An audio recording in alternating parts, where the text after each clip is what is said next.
Hola chicos, de manera breve voy a explicarles lo que trabajaremos en esta semana en la clase de adecuaciones curriculares y cómo van a integrar eso para la presentación final que tendremos el sábado 16 de marzo.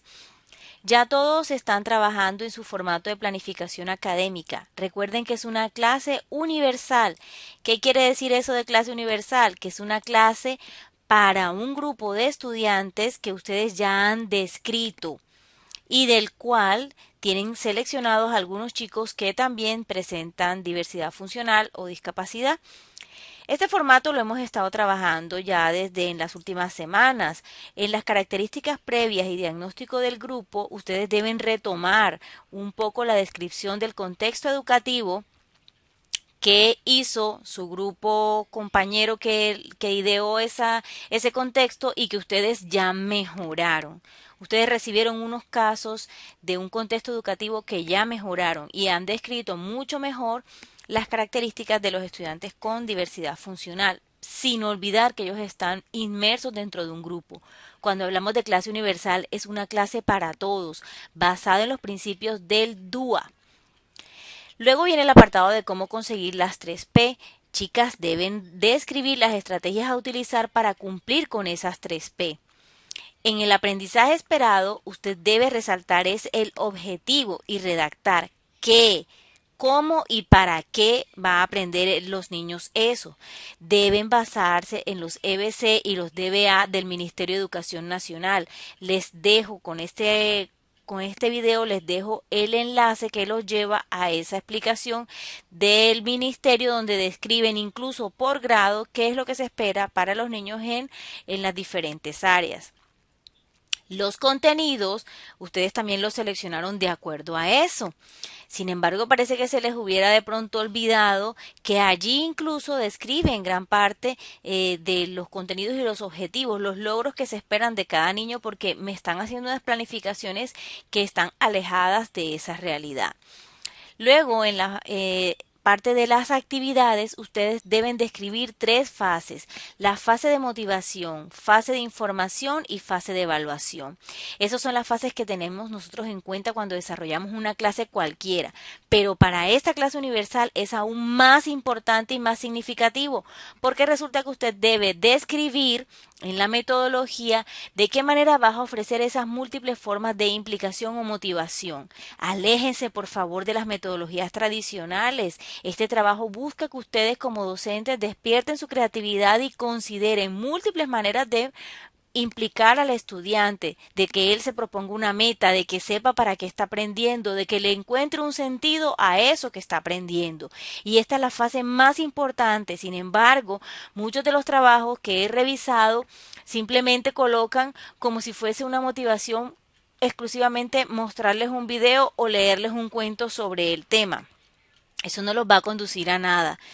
Recuerden que vimos las pautas que debe considerar el DUA y por eso es que ustedes me deben describir después los recursos análogos y digitales que hayan sido descritos en la metodología.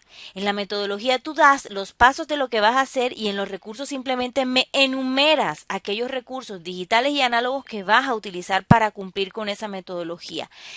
Les he puesto esta columna de pautas DUA consideradas para que ustedes mismas se den cuenta de qué forma es que están integrando el DUA. Repito, aléjense de las metodologías tradicionales. Todo este semestre estuvimos dando metodologías que movilizan muchas capacidades de los estudiantes y que buscan que sea para todos.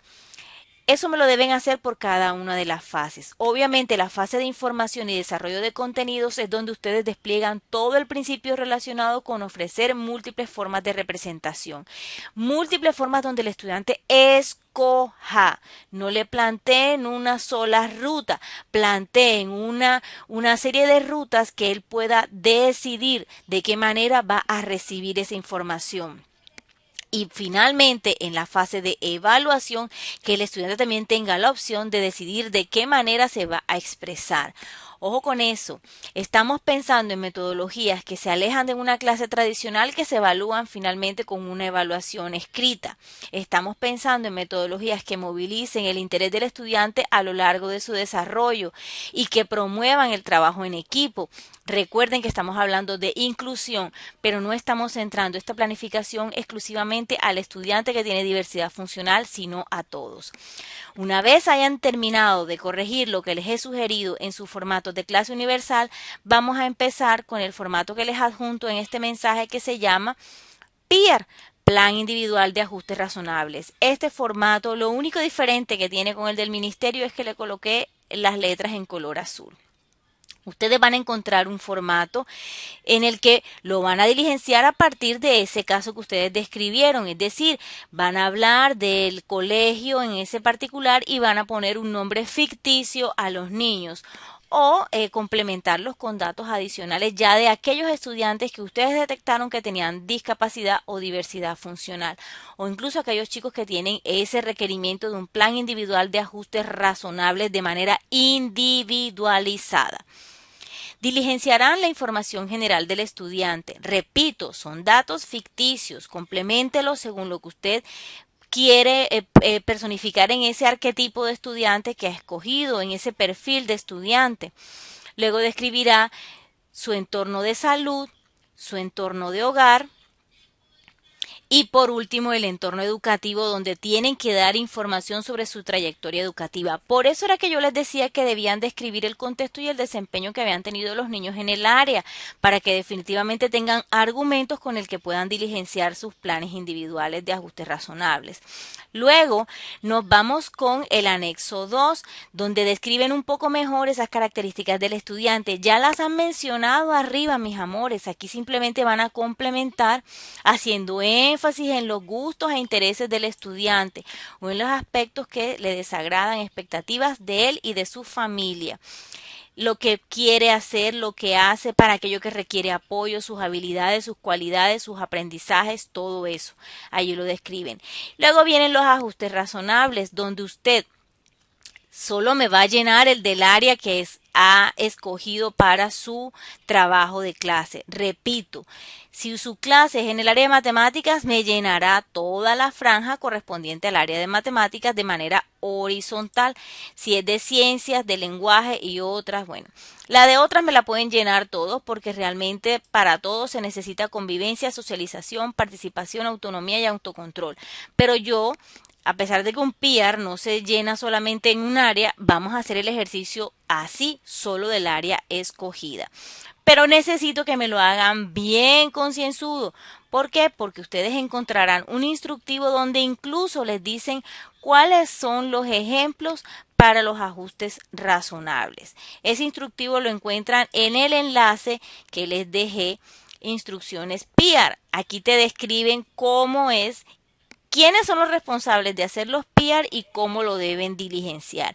Es un documento corto de solamente 7 páginas, muy fácil de leer, pero es muy interesante porque incluso les dice unos ejemplos de ajustes, donde les explica, por ejemplo, si le vas a dar un ajuste en la realización de las actividades, darles un mayor tiempo de respuesta, hacer demostraciones. Eso es lo que ustedes van a rescatar y a recalcar acá en su PIAR.